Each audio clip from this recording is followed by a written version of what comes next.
They say that seeing is believing. Seeing is believing. Hey guys, welcome back to my YouTube channel. We're just going to go over a bit of a recap of Sydney's Backyard Ultra that took place September 20th.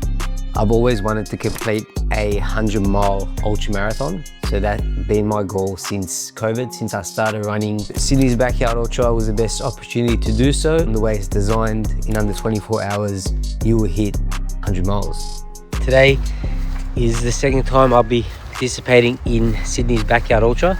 So pretty much we set up at Sinai Showground. There's like, I don't know, that many cars already. So pretty much you have 1 hour to run a 6.7 kilometer loop. If you're not back before the hour, you're out. So if you get back in 40 minutes, you get a 20-minute rest. If you get back in 50 minutes, you get a 10-minute rest. And yeah, so you must be back before the hour and get ready to start on the next hour. So 8 a.m, 9 a.m, 10 a.m, until the last man is standing. And this is actually Australia's biggest backyard ultra. Everyone's got their own goal in mind. Maybe it might be someone's first full marathon, 42 kilometers, or maybe their first ultra, breaking it up, getting to 50, or you can stop whenever you want. I arrived around 6 a.m. And then set up the table, the bed, esky, drinks, waters. I'll just show you exactly the setup, how the day's gonna go, what we'll be eating, nutrition, and yeah, we'll see how many laps we can get out. And it's gonna be a beautiful day, sun's coming out, clear skies, bit of rain last night, a bit wet underfoot, but we'll be okay. So the nutrition plan was 60 grams of carbs an hour. Every 3 hours though, I would have real food, proper food. So it was either protein oats with banana, or the alternative was beef mince and jasmine rice. So both had 60 grams worth of carbs, but only this time they both had 25 to 30 grams of protein. So every 3 hours I was introducing protein. I was just keeping fats, whatever, didn't really care about fats, but I was at least still getting some protein in the body. And carbs was obviously the main macronutrient. That's what we were really targeting on. So I really felt a lot comfortable going into it this round, knowing my body, knowing what foods I can eat, can digest, and be comfortable running on like straight away. Because you're pretty much eating and then you're running, so there's no real time to digest. So you need quick acting carbs, fast digesting, and easy on the stomach. So I was swapping it up between a Clif Bar or a Morton Bar, or some gels, and or like during the day I was having pikelets, crumpets with honey, maple syrup, which all went down a treat. I'd also grab a handful of lollies and just put in my pocket along the way, just have some nibblies. So yeah, that was pretty much my strategy. And coconut chocolate water was like amazing after every lap. Had a bit of that, had some watermelon juice as well. How many laps are we going? 24, baby. We'll be 24 morning at the minimum. Okay, sounds See you good. 8 a.m. Sunday morning. All right, we're fired up. We're ready to go. We're keen. Got the first shake ready for the first loop. And yeah, we're just getting ready now. 6 minutes out. We're ready to go. Go one more. Strength and honor. Remember your why you're doing this. Let's go. See you in a few hours. Maybe the next loop.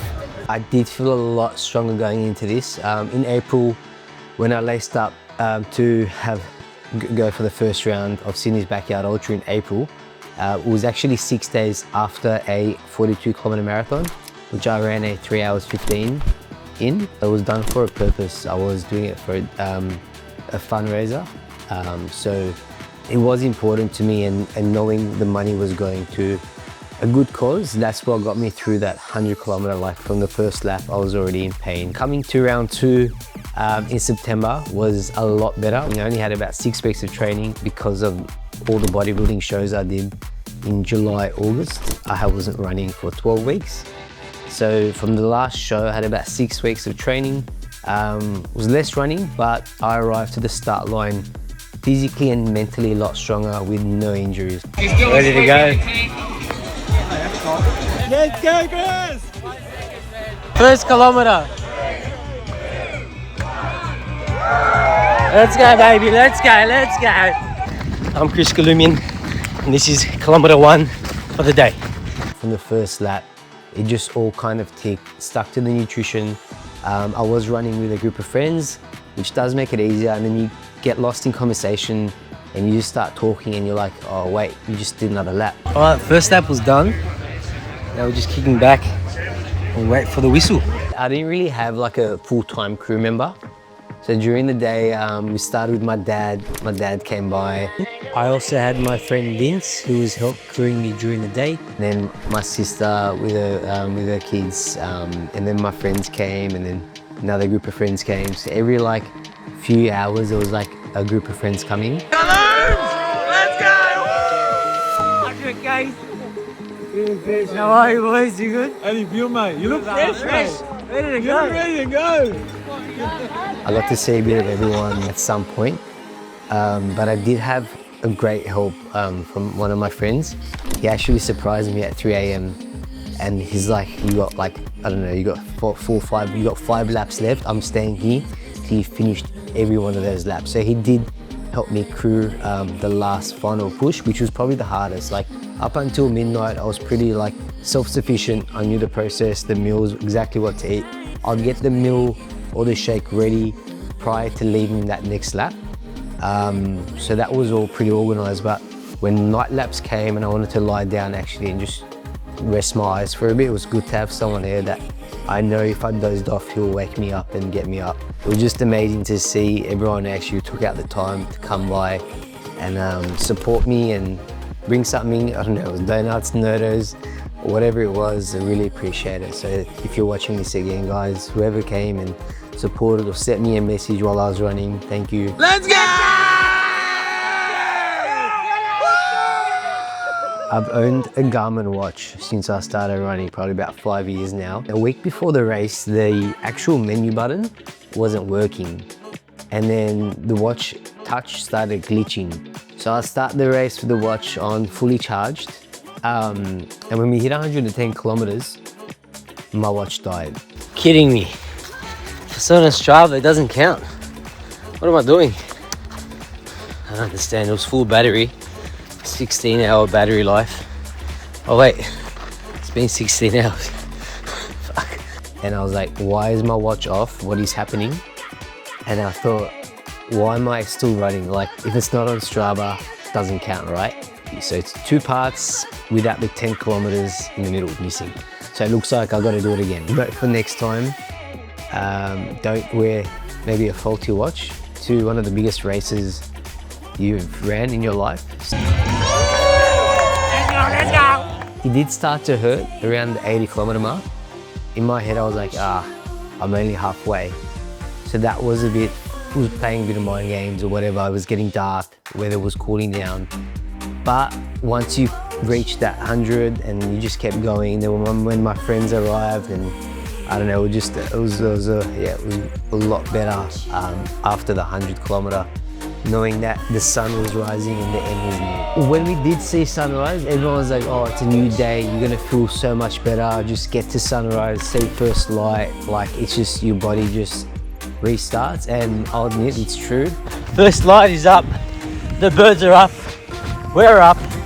we're all chirping away, chipping away, lap 22, almost there, let's go. When the sun did rise, yes, you're tired, sleep deprived, especially you haven't slept, but your energy levels, just seeing that sunrise and just being able to know that you've reached sunrise and in a couple more hours or a couple more laps, you're done. It's 100 miles. The last lap, lap 23 done, lap 24 next. We made it, baby. We made it. 7 a.m. Last lap, carb up. Meal plan done. Let's go! Let's go! Couldn't have done it without this guy. We're on, baby. Just something I've been wanting to do ever since I first started running when COVID started. Huge goal for me. I've always wanted to do it. And today's the day. This is the morning. We're about to get it done. So I did have to stop due to another race I have coming up, which is Melbourne Marathon.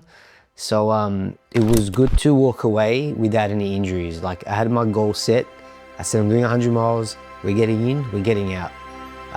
So that's what we did, and the job was done.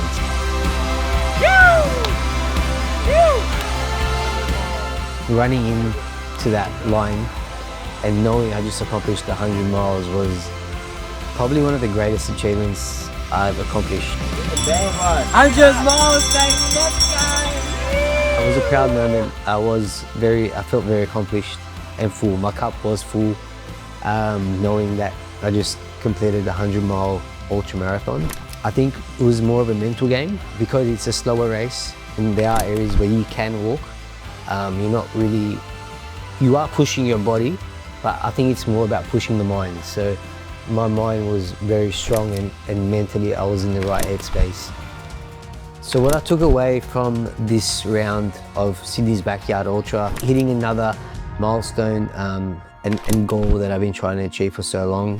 It was great to actually work with a coach as well, with correct carb up and nutrition, as nutrition is what will get you through one of these runs. There is another Backyard Ultra coming up in April 2026, so we will be going for that one again as well, which I'm looking forward to already. Thanks again for everyone who came out to support or sent a message, and hope you guys enjoy this video. And don't forget to like, share and subscribe. Glooms out.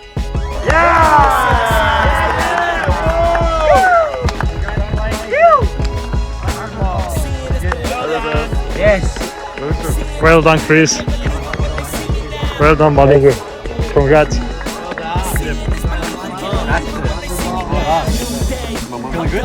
Say something, Chris. What can I say?